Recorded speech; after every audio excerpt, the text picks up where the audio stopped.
ওয়াবারাকাতুহু। আপনারা সবাই কেমন আছেন? অনেক রাত পর্যন্ত আপনারা ধৈর্যের সাথে বসে বয়ান শুনেছেন। অপারেটর ইকো কমাই দেন, ইকো ইকো কমান, শুধু রিভার্ব দিয়ে রাখেন, হালকা রিভার্ব দেন। অপারেটর কোথায়? পেছনে। এই স্টেজ মনিটরে আওয়াজ দেন, স্টেজের আওয়াজ লাগবে আমার। একটু কষ্ট করে আপনার পিছায় বসলে এটা আওয়াজটা আমার দরকার। এটা সরাই ফেলেন, এই টুল সরাই ফেলেন, টুল সরিয়ে ফেলেন, ওই বক্সটা আমার এদিকে ঘুরাই দেন। আমাদের স্টেজে আওয়াজ লাগবে। বাম পাশে আছে বক্স, দেন এটা ঘুরাই দেন যেন আমরা আওয়াজ পাই।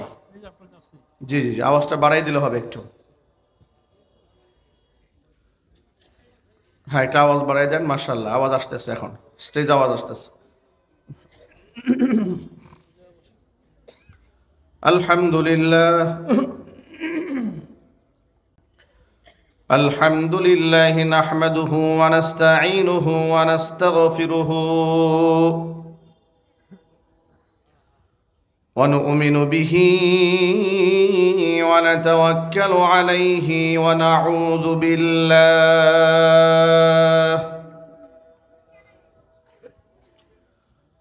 ونعوذ بالله من شرور أنفسنا ومن سيئات أعمالنا من يهده الله فلا مضل له ومن يضلله فلا هادي له ونشهد أن لا إله إلا الله وحده لا شريك له ونشهد أن سيدنا ونبينا وحبيبنا وشفيعنا ومولانا محمدا عبده ورسوله الذي أرسله بالحق بشيرا ونذيرا وداعيا إلى الله بإذنه وسراجا منيرا أما بعد فأعوذ بالله من الشيطان الرجيم بسم الله الرحمن الرحيم ومن أعرض عن ذكري فإن له معيشة ضنكا ونحشره يوم القيامة أعمى قال رب لم حشرتني أعمى وقد كنت بصيرا قال كذلك أتتك آياتنا فنسيتها وكذلك اليوم تنسى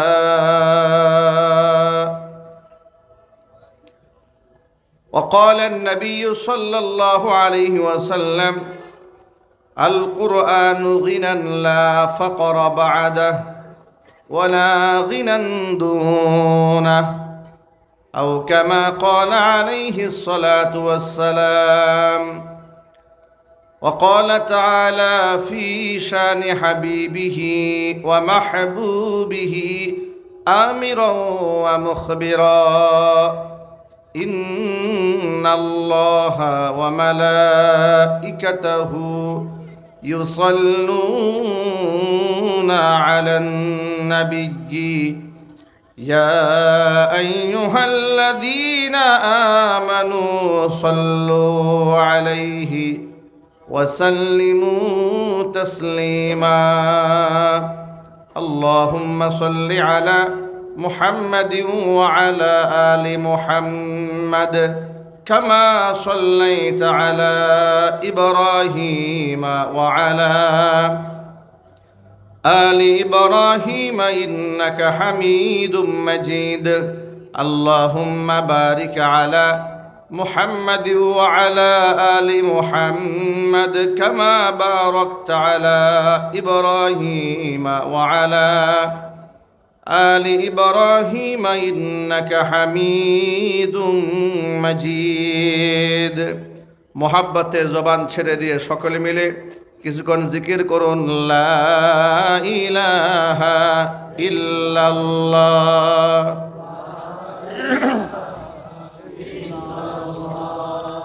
লা ইলাহা ইল্লাল্লাহ লা ইলাহা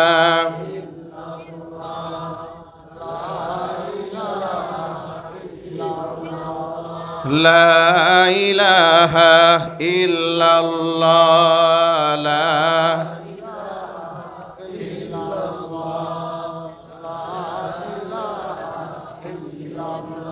لا إله إلا الله محمد رسول الله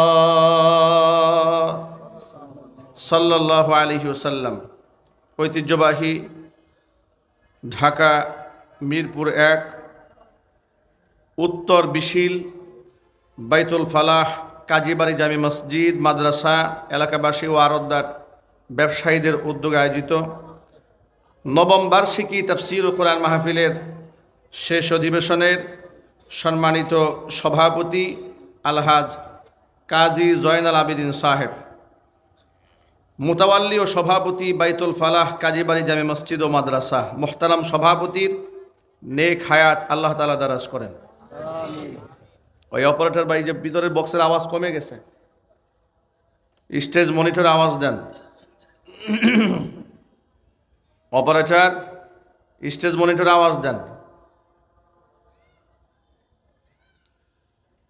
এছাড়াও আমন্ত্রিত বিশেষ অতিথিবৃন্দ, হাজারাত ওলামায়ে কেরাম, মুরব্বিয়ান এজম, অত্র এলাকা এবং পার্শ্ববর্তী এলাকার বিভিন্ন প্রান্ত থেকে ছুটে আসা দিন দরদি ইমানদার পরহেজগার মুত্তাকি মুসলিম ভাইয়েরা, পর্দার অন্তরালে অবস্থানরত আমাদের সকলের শ্রদ্ধা ভাজন পর্দানিসীন মা এবং বোনেরা, মহান আল্লাহ রব্বুল আলামিনের দরবারে আলিশানে লাখ কোটি শুকরিয়া আদায় করছি যে মহান মনিব আমাদেরকে জুলাই আগস্টের বিপ্লবের মাধ্যমে দেশকে দ্বিতীয়বার স্বাধীন করে দিয়ে একটি স্বাধীন পরিবেশে স্বাধীন মন প্রাণ নিয়ে কোরআন সুন্নাহ থেকে আলোচনা করার, আলোচনা শোনার সুন্দর পরিবেশ আল্লাহ তাআলা তৈরি করে দিয়েছেন। এজন্য আপনারা খুশি না বেজার?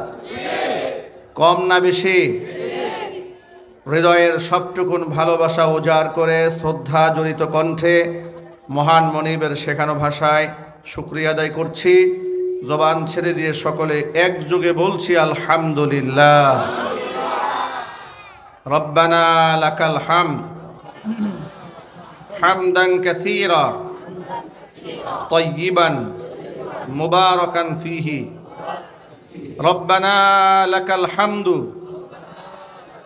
কামা ইয়ানবাগি লিজালালি ওয়াজহিকা ওয়া আযীমি সুলতানিকা।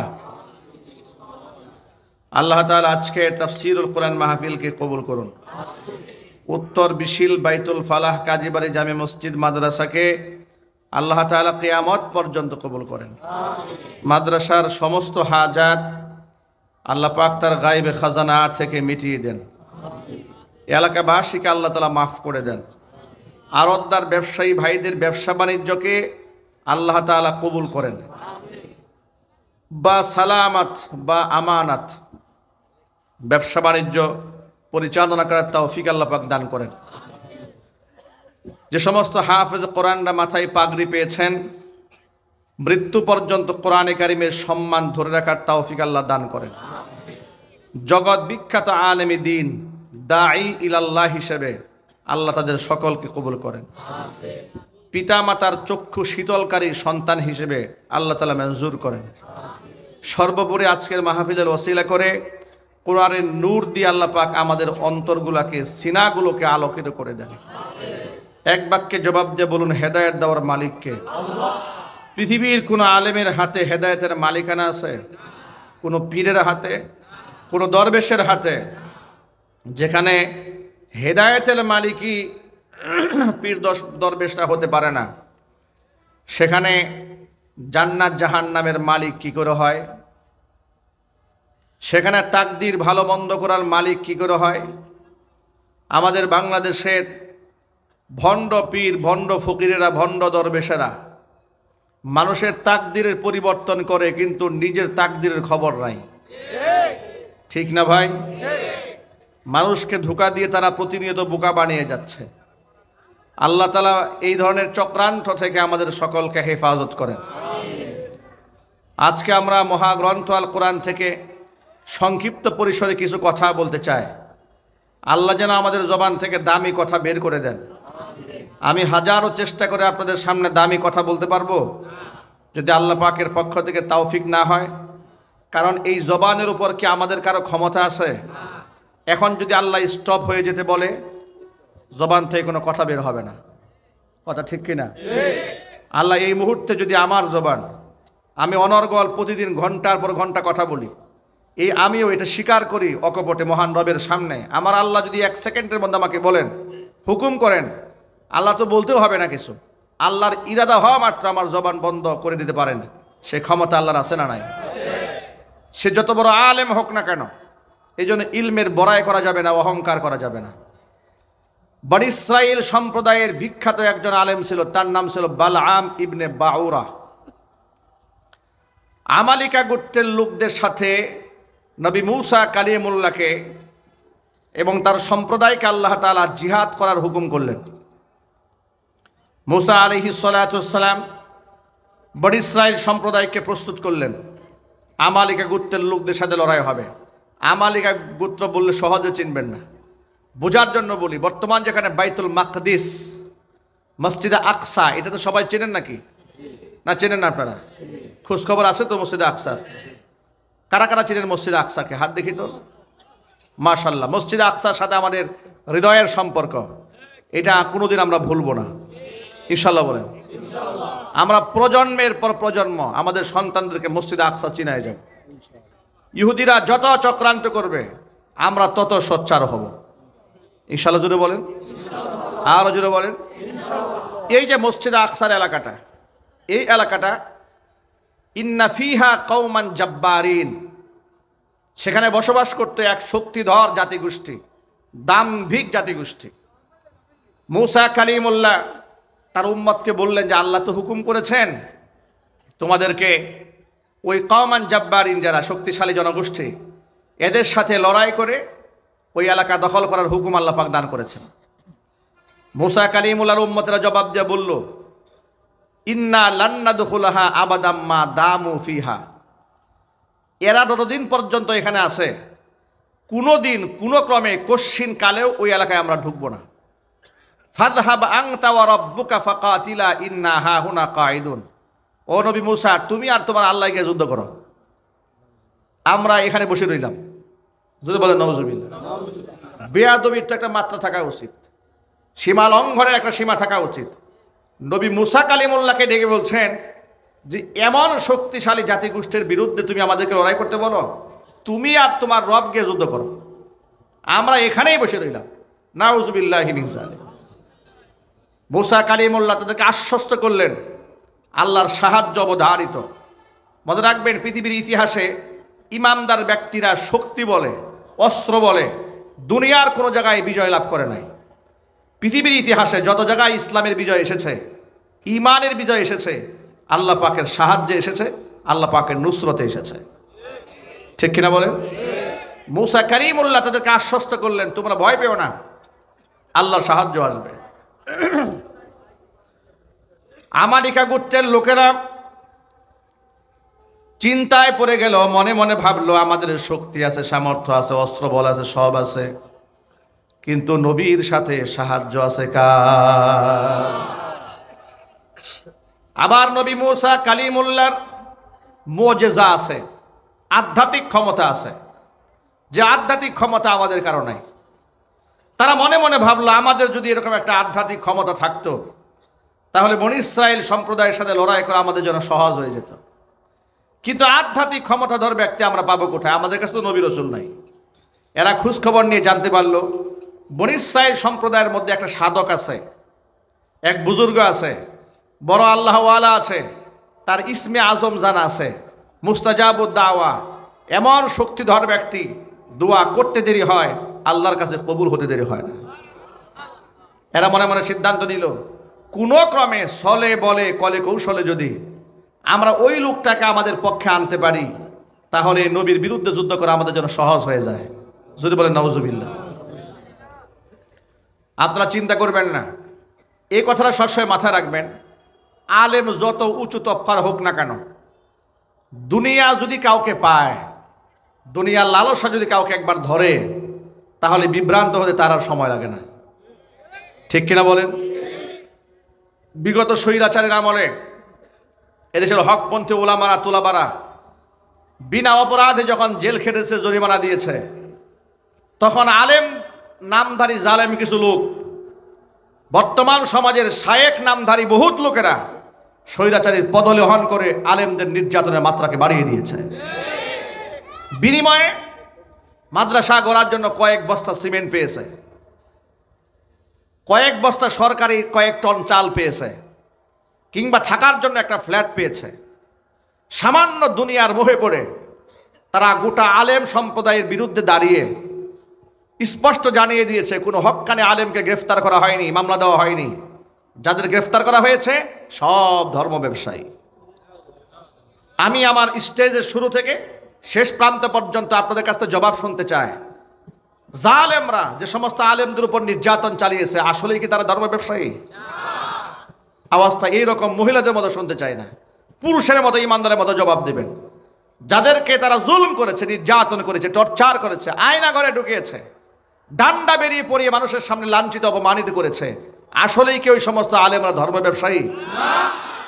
তারা ছিল এই বাংলাদেশের অকুত ভয়ে মধ্যে মুজাহিদ। জালেমের রক্ত চক্ষুকে ভয় না পেয়ে হকের আওয়াজ উচ্চ কণ্ঠে উচ্চারিত করেছে। শুধু তলোয়ার দিয়ে যুদ্ধ করার নাম যুদ্ধ নয়, মিসাইল চালাবার নাম যুদ্ধ নয়। নবী করিম সাল্লাল্লাহু আলাইহি সাল্লাম বলেছেন, কালিমাতু হাক্কিন ইনদা সুলতানিন জাইর। জালেম শাসকের সামনে দাঁড়িয়ে সত্য কথা উচ্চারণ করা হচ্ছে আফদলুল জিহাদ, পৃথিবীর শ্রেষ্ঠতম জিহাদ। চিৎকার দেখুন আল্লাহু আকবার। এই সমস্ত মুজাহিদদেরকে যখন কষ্ট দেওয়া হয়েছে, বহুত নামধারী বুজুর্গরা জালেমের পদলেহন করেছে। একটি টু শব্দ উচ্চারণ করে জালেমের জুলমের বিরুদ্ধে কোনো কথা বলে নাই, নির্যাতনের বিরুদ্ধে কোনো কথা বলে নাই। কথা কি সত্য না অসত্য? বাস্তব না অবাস্তব? আমার তাদের অবস্থা দেখলে এই বালাম ইবনে বাউরার কথা মনে পড়ে। বালাম ইবনে বাউরাকে হাতে নেওয়ার জন্য তৎকালীন যুগের আমালিকা সম্প্রদায়ের লোকেরা সিদ্ধান্ত গ্রহণ করলো, যত বড় বুজুর্গই হোক না কেন, যদি মোটা অঙ্কের হাদিয়া দেওয়া যায়, বুজুর্গি সব শেষ হয়ে যাবে। মোটা অঙ্কের টাকা পয়সা নিয়ে বালাম ইবনে বাউরার সামনে তারা পেশ করেছে, বালাম আমাদের হয়ে একটু কাজ করতে হবে। বালাম বলল, কি করতে হবে বলো? এলাকার লোকেরা বলল, শোনো, অবশ্যই মুসা কালিমুল্লাহর বিরুদ্ধে যখন আমাদের লড়াই শুরু হয়ে যাবে, তখন পাহাড়ের উপর তুমি দাঁড়াবে, দাঁড়িয়ে আল্লাহকে বলবে, রব্বুল আলামিন আমালিকা গোত্রের লোকদেরকে বিজয় দান করো, আর মুসা কালিমুল্লাহ এবং তার বাহিনীকে ধ্বংস করে দাও। বালাম বলল, তোমাদের কি মাথা ঠিক আছে? আমি হইলাম একজন সাধারণ মানুষ, আর নবী মুসা হচ্ছেন আল্লাহ পাকের একজন জালিলুল কদর নবী। নবীর বিরুদ্ধে আমি কি করে কথা বলবো? এটা কি আমার সাজে নাকি? আর এই দোয়া আল্লাহর কাছে কবুল হবে, এটা তোমরা চিন্তা করলে কি করে? তারা বলল, আপনার কাছে ইসমে আজম আছে, আপনি একটা দিনের জন্য একটু স্যাক্রিফাইস করেন, আমাদের হয়ে একটু কাজ করেন, দেখেন আপনার জন্য আমরা কত কিছু আদিয়ে নিয়ে আসছি। কোনো ক্রমে তাকে তারা রাজি করাতে পারলো না। কিন্তু মনে রাখবেন, প্রতিটা মানুষের একটা দুর্বল জায়গা থাকে, সফট কর্নার থাকে। কিছু কিছু মানুষের প্রতি তাদের দুর্বলতা থাকে, ঠিক না? এরা বালামের দুর্বল জায়গাটা খুঁজে বের করলো। খোঁজখবর নিয়ে নিয়ে দেখে বালাম তার বউয়ের কাছে খুব দুর্বল, স্ত্রীকে খুব মহব্বত করে, ভালোবাসে। বালামকে দুর্বল করার জন্য মোটা অঙ্কের হাদিয়া নিয়ে বউয়ের কাছে তারা চলে গেছে বালামের সামনে। বালামের সামনে দিয়ে বালামকে রাজি করাতে পারে নাই, স্বর্ণগুলা নিয়ে গেছে বউয়ের সামনে। বউয়ের সামনে সোনাগুলা পেশ করে দিয়ে বলে, আম্মা যান, আপনাদের কত হিতাকাঙ্ক্ষী আমরা, অথচ আপনার স্বামী আপনার ফ্যামিলির কল্যাণ চায় না। বিয়ের পর থেকে আপনার কয়টা গয়না সে দিয়েছে? মহিলা মানুষ তো মন নরম, চিন্তা ভাবনা করে দেখে আসলেই তো আমরা তো এরকম লাক্সারিয়াস লাইফ লিড করি না, সামান্য জীবনযাপন করি। দেখুন আমরা আপনাদের কত কল্যাণ চাই, এতগুলো হাদিয়া বালামকে দিয়েছিলাম, তিনি নেন নাই, আপনার জন্য দিয়েছি। জিজ্ঞেস করলো কি করতে হবে? তেমন কিছু নাই, এই একটা দিনের জন্য আপনার স্বামীকে বুঝাবেন, উনি যদি আমাদের হয়ে কাজ করে। বালামের স্ত্রী মহিলা মানুষ মন দুর্বল হয়ে গেছে, বলে আপনাদের টেনশনের কোনো কারণ নাই, স্বামীকে কেমনে ম্যানেজ করতে হয় এটা আমার জানা আছে। ইন্না কাইদাকুন্না আযীম, মহিলাদের চক্রান্ত বড় মারাত্মক। স্বামী বেচারা রাতের বেলায় বাড়ি আসছে, আসার পরে এখন বউ তো বালামের সাথে ঠিক মতো কথাবার্তা বলে না, আরেক দিকে তাকিয়ে থাকে, শুতে গেছে আরেক দিকে তাকিয়ে শুয়ে আছে। বালাম বেচারা বিস্মিত হয়ে জিজ্ঞেস করলো, কি ব্যাপার, হঠাৎ করে তোমার আবার কি হলো? তুমি হঠাৎ করে আমার সাথে কথাবার্তা বলছো না? বালামের স্ত্রী বলল, তোমার সাথে আমার কোনো কথা নাই, তুমি আমাদের ফ্যামিলির কল্যাণ চাও না, আমাদের ভবিষ্যৎ প্রজন্মের কল্যাণ চাও না। বালাম বলল, আমি যদি আমার ফ্যামিলির কল্যাণ না চাই, আমার ফ্যামিলির কল্যাণ আর কে চাবে? তুমি যদি কল্যাণ চাইতে তাহলে ওই যে আমালিকার গোত্রের লোকেরা এত কিছু হাদিয়া নিয়ে আসছে, এদের হয়ে একটা দিন কাজ করলে কি হতো? বালাম বলল, তুমি জানো তারা কি প্রস্তাব করেছে? বলে, তা তো জানি না। তারা বলেছে মুসা কালিমুল্লাহর বিরুদ্ধে বদদোয়া করতে, সেটা তো আমার দ্বারা সম্ভব নয়। বউ বলল, অসুবিধা কি, একটা দিনের জন্য না হয় গুনাহ একটু হয়েই গেল, এরপরে তওবা করে ভালো হয়ে যাবে। এটা হচ্ছে শয়তানের চূড়ান্ত চক্রান্ত। পৃথিবীতে মানুষকে যত বড় অপরাধ করায় শয়তান, প্রতিটা অপরাধ করাবার পেছনে শয়তান এই বুঝটা দেয়, অসুবিধা নেই, আজকেই তো করবা, কালকে তওবা করে ভালো হয়ে যায়। ঠিক কেনা জুড়ে বলেন? প্রতিটা মানুষকে তওবা করার আশ্বাস দিয়েই সে অপরাধটা করায়। আবার যখন সে অপরাধটা করে ফেলে তখন শয়তান পুরা 360 ডিগ্রি অ্যাঙ্গেলে এবার ইউটার্ন গ্রহণ করে, বেটা তুই যে কাম করছত তোরে আল্লাহ মাফ করতো না। আগেই বুঝাইছিল যে অন্যায় করো, তওবা করা মাফ হয়ে যাবে, করার পর আবার উল্টো বোঝাচ্ছে তুমি যে পাপ করছো তোমার তওবায় কাজ হবে না। এর হতাশ বানিয়ে দেয়, নিরাশ বানিয়ে দেয়। বালাম বলল, না এটা আমি করব না। স্ত্রী বলে, অন্তত পক্ষে আমার দিকে তাকিয়ে একটু রাজি হও। বেচারা স্ত্রীকে খুশি করতে গিয়ে বলো, আচ্ছা ঠিক আছে, তুমি যেহেতু চেয়েছো আমি একটা দিনের জন্য রাজি হয়ে গেলাম। নাউজুবিল্লাহ পড়েন। এত বড় আলেম নবীর বিরুদ্ধে বদদোয়া দেওয়ার জন্য দাঁড়িয়েছে পাহাড়ের উপরে। পাহাড়ের উপরে দাঁড়াইয়া আল্লাহ পাককে বলতেছে, রব্বুল আলামিন, তিনি চাচ্ছিলেন মুসার বিরুদ্ধে বদদোয়া দিবে, কিন্তু মুখ থেকে বের হচ্ছে, আল্লাহ মুসা কালিমুল্লাহ এবং তার বাহিনীকে বিজয় দান করা, আমালিকা গোত্রের লোকদেরকে ধ্বংস করো। একটু জোরে সুবহানাল্লাহ বলতে হবে। জবান কথা শুনে কার? আরো জোরে বলেন, আর রহমান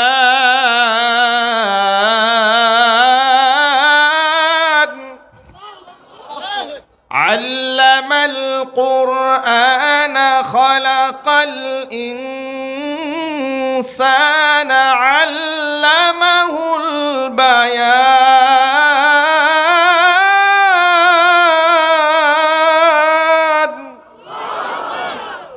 দয়াময় আল্লাহ রাব্বুল আলামিন মানুষ সৃষ্টি করেছেন, কোরআন শিখিয়েছেন, মানুষ সৃষ্টি করেছেন, আল্লামাহুল বায়ান, মানুষকে বয়ান করার যোগ্যতা দান করেছেন, কথা বলার শক্তি দিয়েছেন। ওই আল্লাহ তাআলা জবানকে নিয়ন্ত্রণ করছেন। সুবহানাল্লাহ বলেন। বালামের মুখ থেকে বের হয়ে গেল, আল্লাহ নবী মুসা কালিমুল্লাহ এবং তার বাহিনীকে বিজয় দান করো, আমালিকা গোত্রের লোকদেরকে ধ্বংস করো। এই দোয়া করতে না করতে আমালিকা গোত্রের লোকেরা ক্ষিপ্ত হয়ে গেছে, এই মিয়া টাকা কি এই দোয়া করার জন্য দিয়েছি তোমারে, দোয়া চেঞ্জ করো মিয়া। বালাম বলছে, আনকারাতনি লিসানি, আমি তো চেষ্টা করছি, জবান তো আমার কথা শোনে না, আমার জবান আমার বিরুদ্ধে চলছে। একটু জোরে বলতে হবে সুবহানাল্লাহ। জবান আল্লাহ পাকের হুকুমে চলে। এই যে তিনি চাইলেন নবী মুসার বিরুদ্ধে বদদোয়া করতে, কিন্তু নবীর পক্ষে দোয়া হয়ে যাচ্ছে। এটা আল্লাহর পক্ষ থেকে বালামের জন্য একটা সতর্কবাণী ছিল, বালাম সাবধান হয়ে যাও। বালাম দ্বিতীয়বার আবার চেষ্টা করছে নবীর বিরুদ্ধে বদদোয়া করতে, আবার মুখ থেকে বের হয়ে গেছে, আল্লাহ নবী মুসা কালিমুল্লাহকে বিজয় দান করো, আমালিকা গোত্রের লোকদেরকে ধ্বংস করো। দুইবার বালাম চেষ্টা করেছে নবীর বিরুদ্ধে বদদোয়া করতে। দুইবারই আল্লাহ তাআলা নবী মুসা কালিমুল্লাহর পক্ষে তার জবানটা চালিয়ে দিয়েছেন। এটা ছিল দ্বিতীয়বারের মতো আল্লাহর পক্ষ থেকে সতর্কবাণী। কিন্তু বেচারা নাফরমান সামান্য কয়েকটা টাকা গ্রহণ করেছে, কিন্তু হাদিয়া পেয়েছে, কিছু স্বর্ণরূপা পেয়েছে, লোভ সামলাতে পারে নাই, চেষ্টা করছে নবীর বিরুদ্ধে বদদোয়া দেওয়ার জন্য। তৃতীয়বার যখন চেষ্টা করতে গেছে, আল্লাহ তাআলা এমন গজব নাজিল করেছে, সাথে সাথে বালামের জিহ্বা কুকুরের মতো জুরে নাভি পর্যন্ত পড়ে গেছে। কোরআন মাজিদের সূরা আরাফে আল্লাহ ইতিহাস বলেছেন, ওয়াতলু আলাইহিম নাবা আল্লাযী আতাইনাহু আয়াতিনা ফানসালাখা মিনহা ফাআতবাআহুশ শাইতান ফাকানা মিনাল গাওয়িন। নবীজি ওই ব্যক্তির ইতিহাস আপনি আপনার উম্মতের লোকদেরকে শোনান, যাকে আমি আমার নিয়ামত দান করেছিলাম, আমার নিদর্শন দান করেছিলাম। ফানসালাখা মিনহা, নিদর্শন থেকে সে বের হয়ে গেছে। ফাআতবাহু শাইতান, শয়তান তার পিছু নিয়েছে। ফাকানা মিনাল গাবিন, সে বিভ্রান্ত হয়েছে। ওয়ালাউ শি'না লারাফা'নাহু বিহা ওয়ালাকিন্নাহু আখলাদা ইলাল আরদি ওয়াত্তাবা'a হাওয়াহ ফামাসালুহু কামাসালিল কালবি ইন তাহমিল আলাইহি ইয়ালহাস আও তাতরুকুহু ইয়ালহাস যালিকা মাসালুল কওমিল্লাযীনা কাযযাবু বিআয়াতিনা ফাকসুসিল কাসাস লাআল্লাহুম ইয়াতাফাক্কারুন। নবীজি তাকে যে মর্যাদা আমি দিয়েছিলাম, ওয়ালাউ শি'না লারাফা'নাহু বিহা, একে আমি আরো অনেক উপরে উঠিয়ে নিয়ে যেতে পারতাম। ওয়ালাকিন্নাহু আখলাদা ইলাল আরদি, তবে সে দুনিয়ার প্রতি আকৃষ্ট হয়ে গেছে। ওয়াত্তাবা হাওয়াহু, সে নফসের তাবিদারি করেছে, নফসের গোলামি করেছে। ফামাসালুহু কামাসিলিল কালবি, আমি আর দৃষ্টান্ত বানায় দিলাম কুকুরের মতো। ইন তাহমিল আলাইহি ইয়ালহাস আও তাতরুহু ইয়ালহাস, কুকুরের পিঠে যদি তুমি বোঝা উঠায় দাও, এরপরও কুকুর হাঁপাবে, বোঝা না উঠায় দিলেও কুকুর হাঁপাবে। বালামের অবস্থা আমি আল্লাহ এই পরিণতি করেছিলাম। হুজুরে কন নাউজুবিল্লাহ। আয়াত থেকে অনেকগুলা শিক্ষা আছে। এর মধ্যে 1 নাম্বার শিক্ষা হচ্ছে, যত বড় আলেম আর বুজুর্গ হোক না কেন, যদি কোনো ব্যক্তি আল্লাহর সাথে নাফরমানি করে, আল্লাহর সাথে গাদ্দারি করে, তাহলে এত বড় মাপের ব্যক্তিকে আল্লাহ রাব্বুল আমিন মুহূর্তের মধ্যে পদস্খলন ঘটাইয়া জাহান্নামে ঢুকাই দিতে আল্লাহ পাকের সময় লাগে না। এই জন্য 2 কলম লেখাপড়া করে, কিংবা 2 দিন তাহাজ্জুদের নামাজ পড়ে, কিংবা 2-3টা চিল্লা দিয়া নিজেকে আর সে মুআল্লার বাসিন্দা মনে করার কোনো কারণ নাই, অহংকারী হওয়ার কোনো কারণ নাই। সাহায্য চাইতে হবে কার কাছে? আর আল্লাহর কাছে দোয়া করতে হবে, রব্বানা লা তুজিগ কুলুবানা বা'দা ইয হাদাইতানা ওয়া হাব লানা মিন লাদুনকা রাহমাতান ইন্নাকা আনতাল ওয়াহ্হাব। আয় আমাদের রব, লা তুজিগ কুলুবানা বা'দা ইয হাদাইতানা, হেদায়েত দেওয়ার পরে তুমি আমাদের অন্তরগুলাকে বক্র করে দিও না। আমাদের অন্তরের কন্ট্রোল কার হাতে? জোরে বলেন, কার হাতে?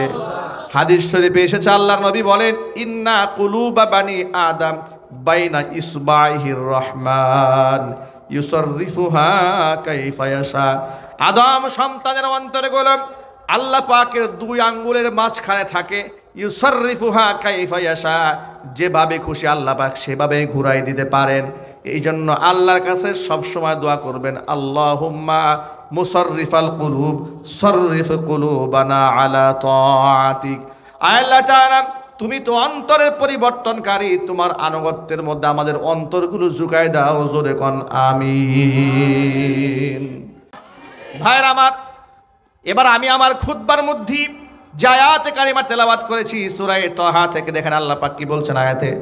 আল্লাহ পাক বলেন, ওয়ামান আ'রাদা আন যিকরি ফাইন্না লাহু মাঈশাতান দানকা। আমার কোরআন থেকে যদি কেউ মুখ ফিরায় নাই, দুনিয়ার শাস্তি তাকে যেটা আমি দিব সেটা হচ্ছে দুনিয়ার জীবনটা আমি তার জন্য সংকীর্ণ বানায় দেব। দুইয়িকাতিল আরদু বিমা রাহুবাত, পৃথিবী প্রশস্ত হওয়ার পরে এদের জন্য দুনিয়া আমি সংকীর্ণ বানায় দেব। বাস্তব প্রমাণ আছে না নাই? আরো জোরে বলেন, আছে না নাই?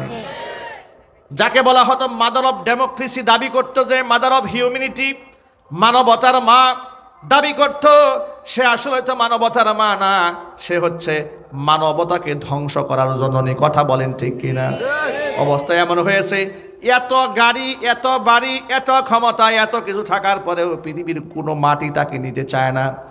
সে আমেরিকা যেতে চায়, আমেরিকা তাকে গ্রহণ করে না। ব্রিটেন যেতে চায়, ব্রিটেনের ভিসা নাই। সৌদি আরব যেতে চায়, তার ভিসা নাই। পৃথিবীর কোনো দেশে কোনো মাটি তাকে নিতে চায় না। দুবাই যেতে চায়, দুবাই তাকে নিতে চায় না। সর্বশেষ হিন্দুস্থানের নরেন্দ্র মোদীর কোলে বসে একেবারে কোন গুহার মধ্যে লুকায় আছে, শয়তান ছাড়া কেউ জানে না। ঠিক কিনা বলেন?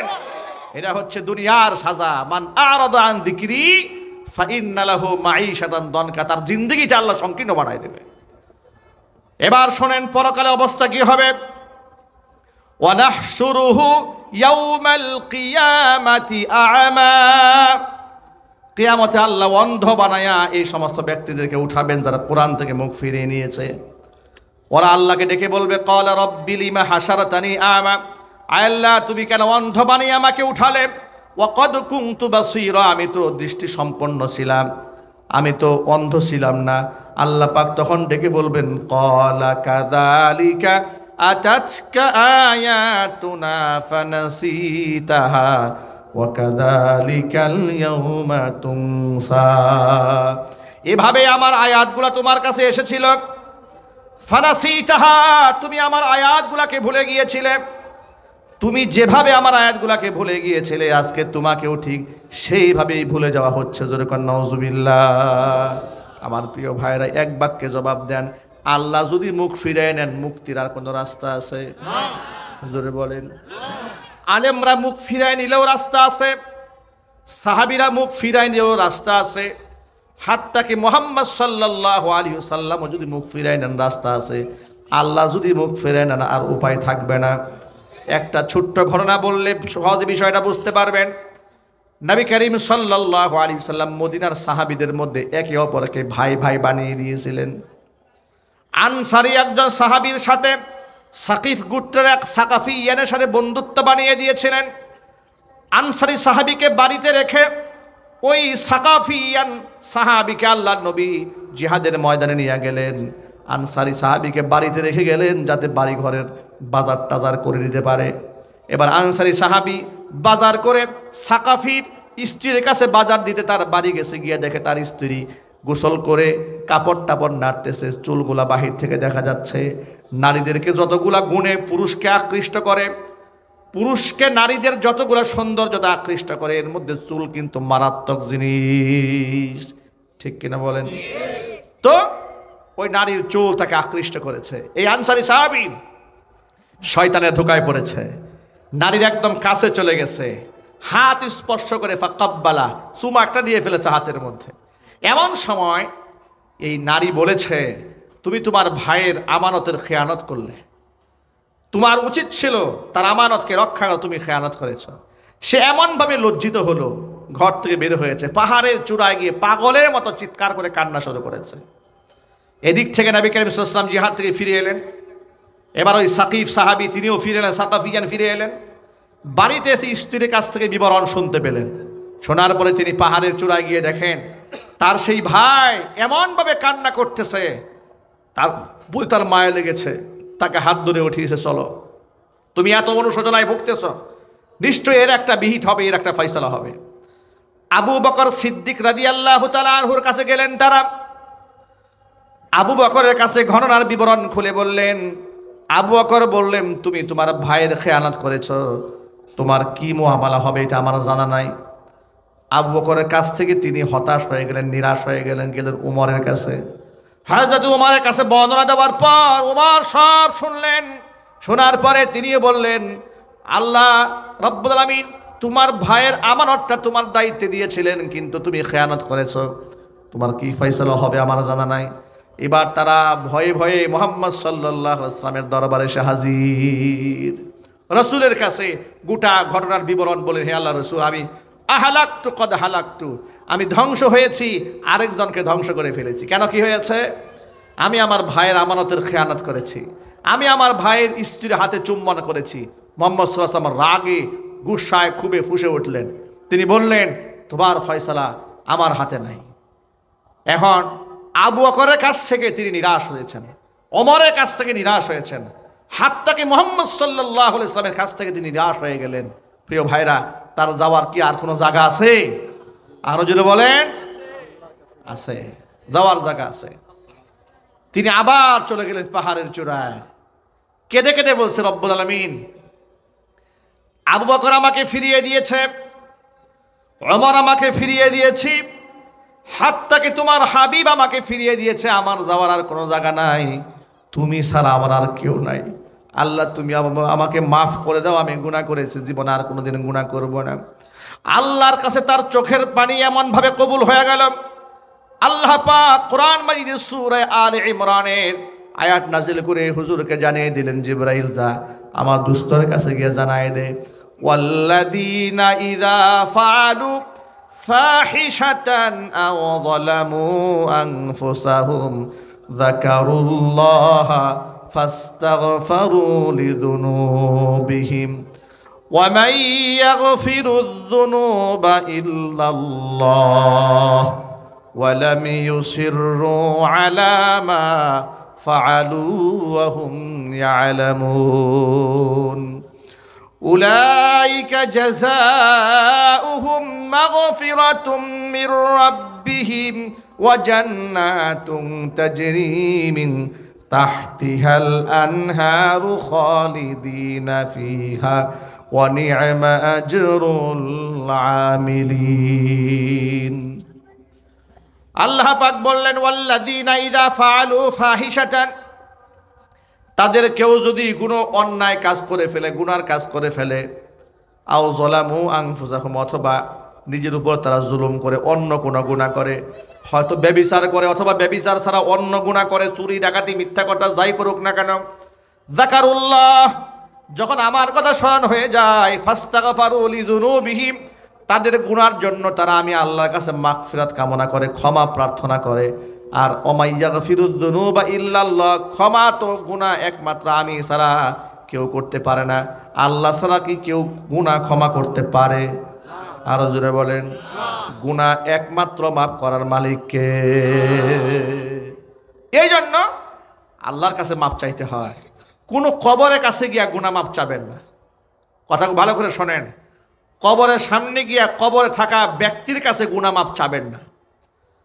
আমি রেকর্ড দেখাতে পারবো, চট্টগ্রাম মাইজভান্ডারের দরবার শরীফের সামনে গিয়া এক ভণ্ড আলেম নামক জালেম, জাহাঙ্গীরিয়া দরবারের পীর জাহাঙ্গীর, সে নিজে এসএসসি পরীক্ষার্থীদেরকে সাথে নিয়ে বলেছে যে, বাবা তোমার কদমে আমাদের সালাম, তুমি এই যে বাচ্চারা পরীক্ষা দেবে, এই পরীক্ষার্থীদেরকে ভুল ত্রুটি ক্ষমা করে এদেরকে কামিয়াব করে দিও। এদের ভুল ত্রুটি ক্ষমা করার কি মালিক কবরে যে শুয়ে আছে তার যোগ্যতা আছে?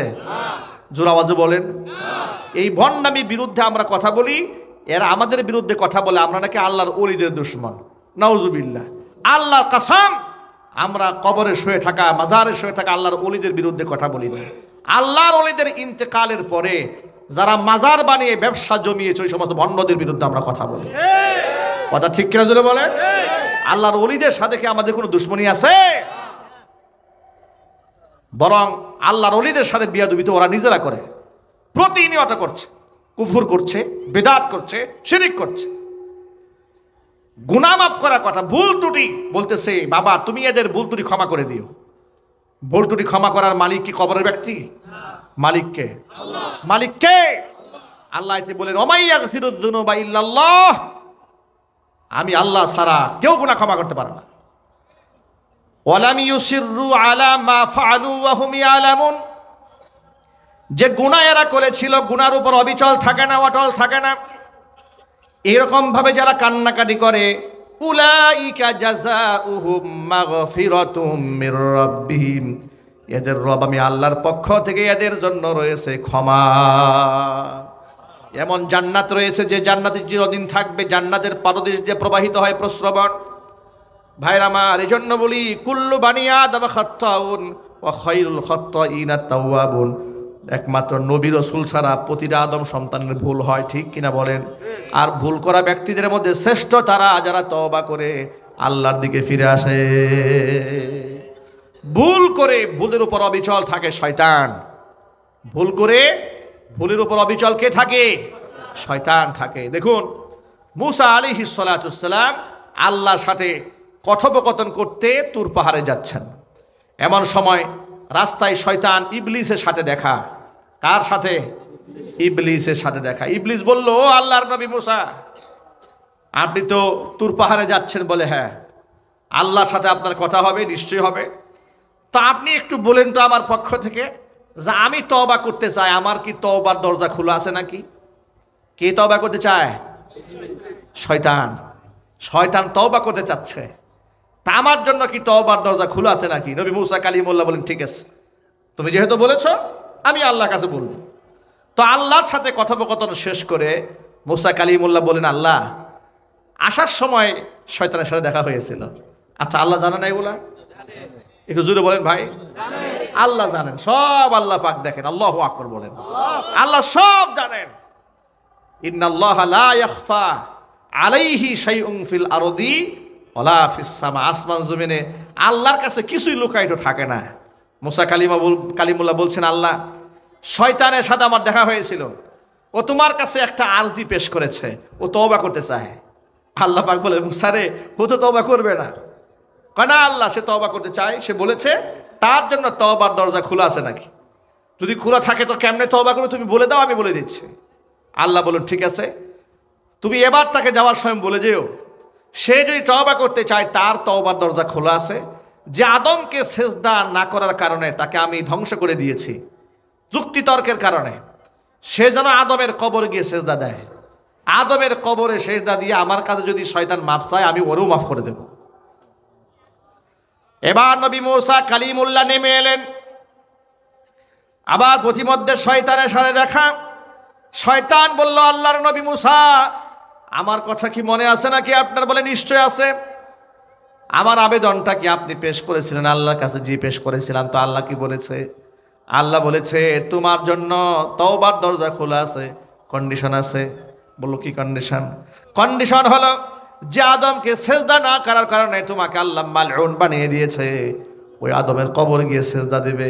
সেজদা দিয়ে তুমি যদি আল্লাহর কাছে মাফ চাও, আল্লাহ তোমারও মাফ করে দিবেন।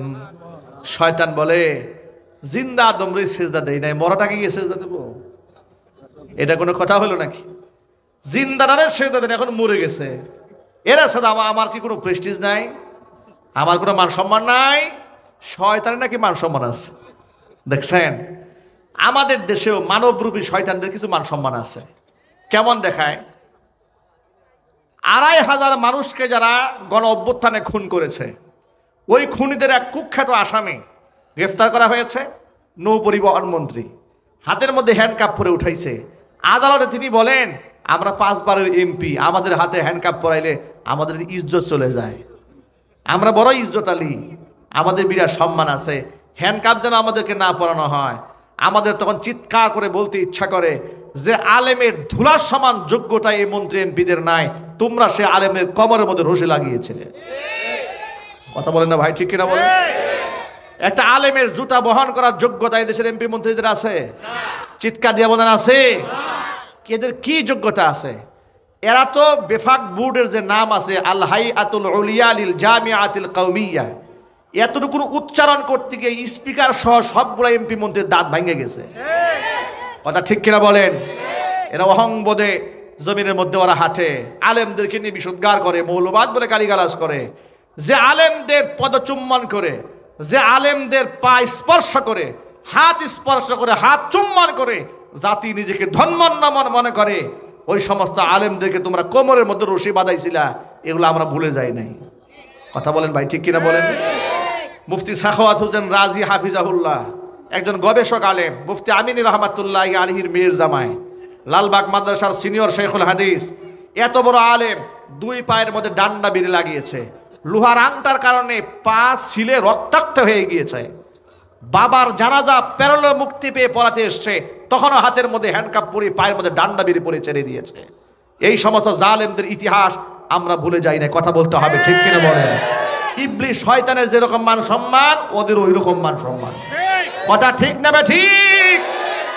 আমি জুলাই আগস্টের বিপ্লবী সৈনিকদেরকে বলতে চাই, বাংলাদেশের ওলামা তুলাবারা এখন এক হয়ে আছে। ইনশাআল্লাহ আগামীর বাংলাদেশ কোরআন সুন্নাহর বাংলাদেশ হবে। আলেমদেরকে পায়ে ডান্ডা বেরি যারা পড়াতে আসবে তাদেরকে ডান্ডা মেরে আমরা ঠান্ডা করে দেব ইনশাআল্লাহ। রাজি আছেন কিনা? কারা কারা রাজি আছেন তো হাত দেখতে চাচ্ছি।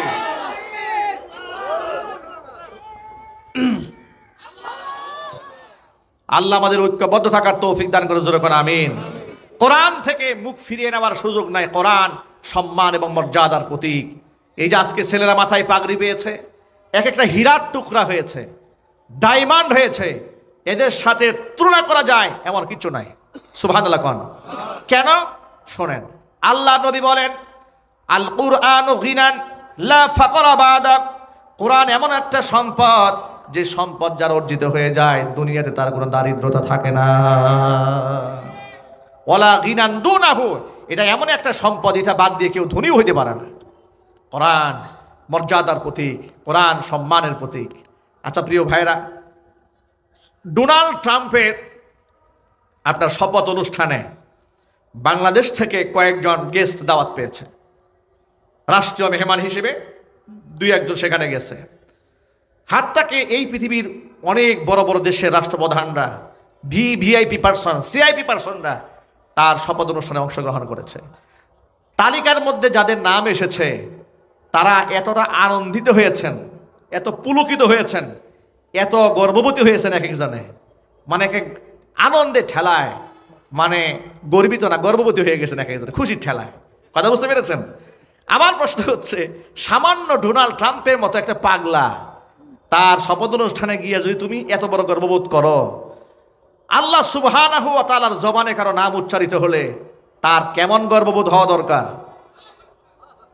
নবী করিম সাল্লাল্লাহু আলাইহি ওয়াসাল্লাম উবাই ইবনে কাব রাদিয়াল্লাহু তাআলা আনহুকে ডেকে বলেন, উবাই, আল্লাহ আমাকে হুকুম করেছে আমি যেন তোমাকে সূরা বাইয়িনা তেলাওয়াত করে শোনাই।